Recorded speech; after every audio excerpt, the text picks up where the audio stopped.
Hi, my name is Brian Apavu. I am a neurologist with an interest in philosophy, the mind, and living the examined life.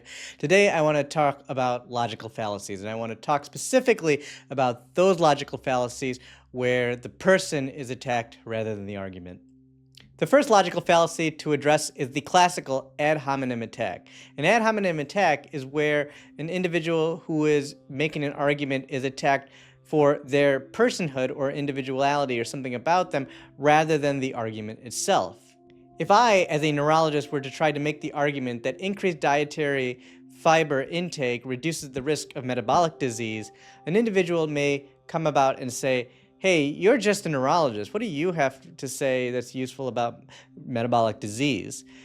In that situation, they're addressing me as a neurologist and what my expertise may or may not be, and not necessarily the argument of whether there is a link between dietary fiber intake and metabolic disease. The argument is not being addressed, but the person is being attacked.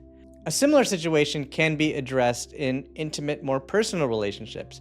If my wife were to tell me, I really feel upset when you don't help with the dishes after dinner every night, and I were to respond to her with, you're just being lazy, I'm too busy, get over it, I am not addressing her feelings and I'm not addressing her concerns. Instead, I'm just making an attack on her. I'm making a response of what I think about her, which in that situation is kind of ugly, but I'm not addressing her feelings, and that's really important to address when you're dealing with an intimate and personal relationship. The next type of argument to address is ad hominem tu quoque. This is a form of the ad hominem attack, although in this situation, there is a person trying to make an argument. However, the individual trying to attack the individual making an argument shows or tries to demonstrate that the person is being contradictory in their past, based upon their past behavior. A situation like this could be something to the extent of if an obese physician tells a patient that they need to lose weight to reduce their risk of getting type 2 diabetes. The patient can go back to that physician and just say, why should I listen to you? You are obese yourself. This is a situation where the person making the argument is undermined, not because of the argument itself, but because something about that individual and their past behavior, which may be overeating or perhaps having a genetic predisposition to obesity. So these are the situations where that sort of can come about and lead to a logical fallacy. In these sort of situations, seeing these kind of fallacies might be helpful kind of in the back of your mind. You might be wondering whether this physician might be the best one to give you advice on how to lose weight. Maybe they don't have great personal experience themselves. However, that doesn't address the argument itself. You have to separate these things and really focus on the argument that's being presented in front of you, and then you can decide what to do with that information.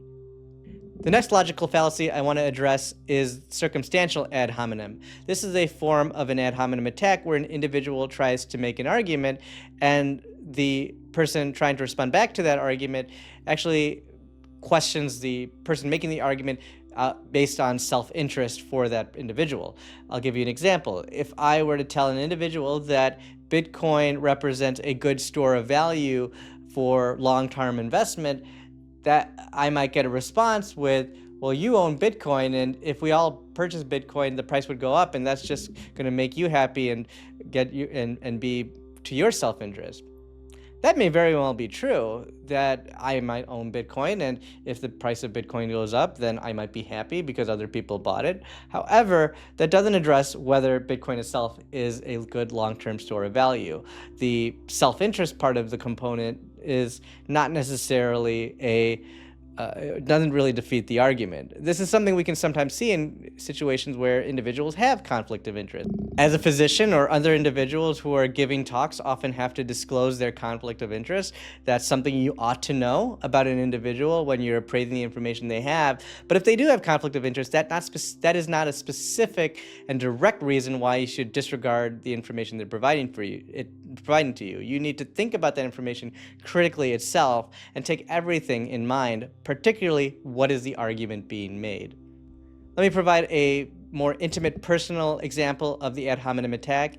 If my wife were to ask me whether we should spend less money on takeout so that we can save money and eat cooked food at home, I might respond with an attack of, you are trying to control everything in this house. Why are you doing this?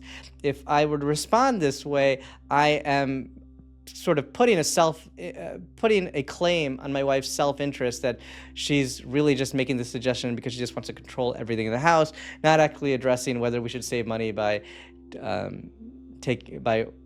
ordering less takeout. And this can be kind of offensive and unfortunate in personal relationships, and we ought to watch ourselves when we're going to make statements like that. Now let's talk about another logical fallacy, the poisoning of the well. The poisoning of the well occurs when there is an attempt to undermine the credibility of the speaker making an argument around the time that they're trying to present that argument. It can be before the argument, after the argument, around it with an interruption, or so forth.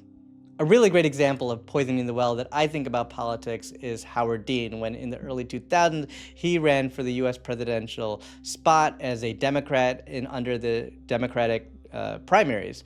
Now, he was doing very well in the polls. He looked like he was an up-and-coming individual. However, it also seemed like the Democratic National Committee really didn't want him to win. And he had lost his initial primary election, and I believe he was in New Hampshire, where he talked to his base and he gave a very famous speech. You know something? Not only are we going to New Hampshire, Tom Harkin, we're going to South Carolina and Oklahoma and Arizona and North Dakota and New Mexico. And we're going to California and Texas and New York. And we're going to South Dakota and Oregon and Washington and Michigan. And then we're going to Washington, D.C. to take back the White House. Yeah! If you compare what Howard Dean did here to many of the things that you're seeing in politics right now, that really wasn't that big of a deal. He was a little energetic. He gave a little scream at the end. I wouldn't think that this is a big deal right now. However, for anybody that remember that presidential election, that scream led to a lot of media hysteria about him being over-emotional and unqualified. There was a lot of attempts in the press to make him seem like an individual that could not be stable under pressure and that would just be out of control. And for that, more and more there was more and more issues in the media that really went against him, and he ultimately lost the primary. But everybody links his loss at that time to that very famous scream and that very famous speech.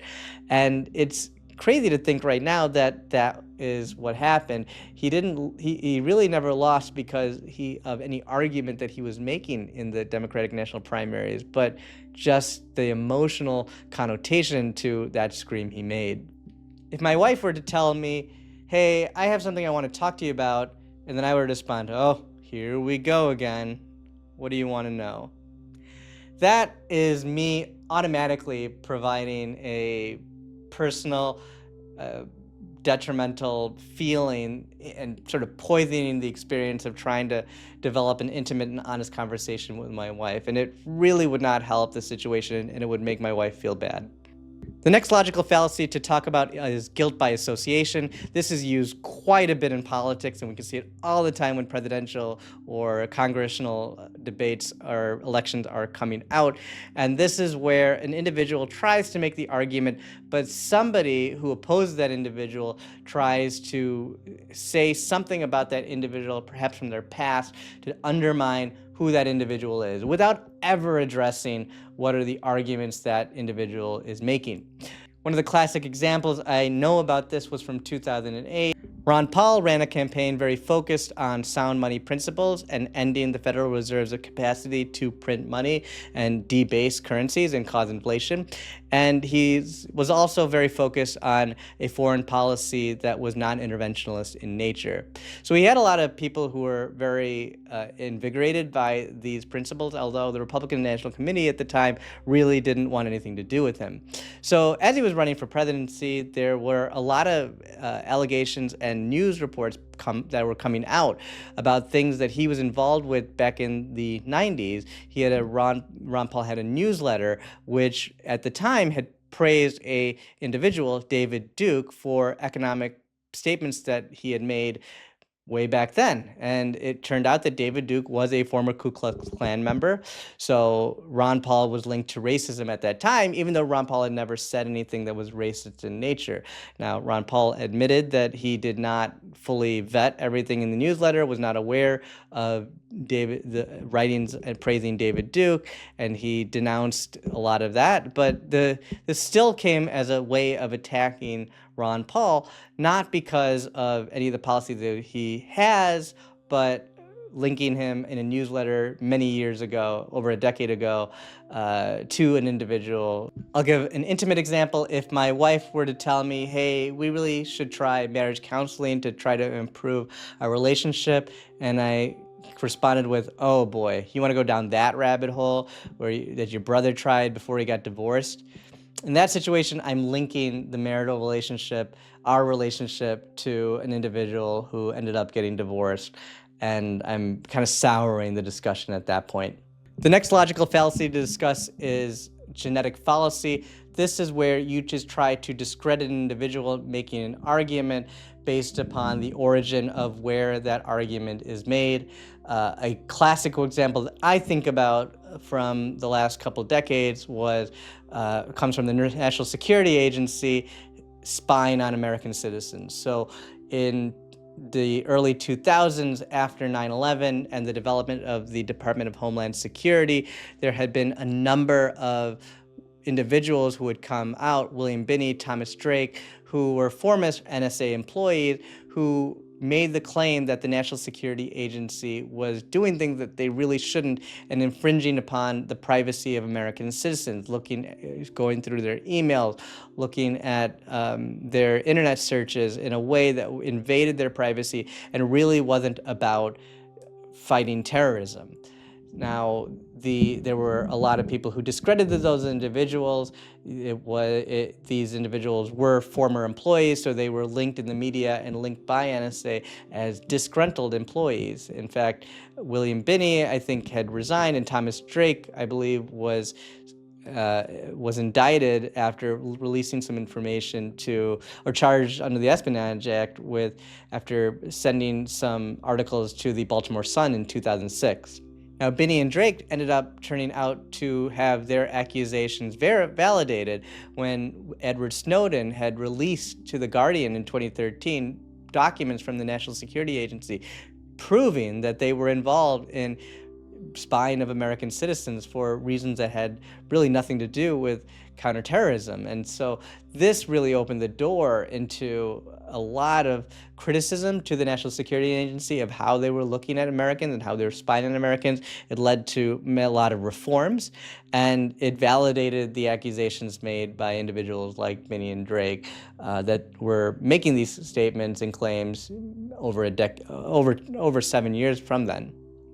So I hope these logical fallacies are helpful for you to know. These are ones where the individual is attacked, not the argument itself. We're talking about ad hominem attacks, ad hominem tu quoque, circumstantial ad hominem, genetic fallacy, poisoning the well, guilt by association. These are all ways that individuals can get at you for the argument that you're trying to make. And one of the important things to talk about this, as well as many other logical fallacies that I'll address in future videos, is that you have to recognize when this is occurring. You have to recognize that it's occurring, and then you have to figure out why it's occurring.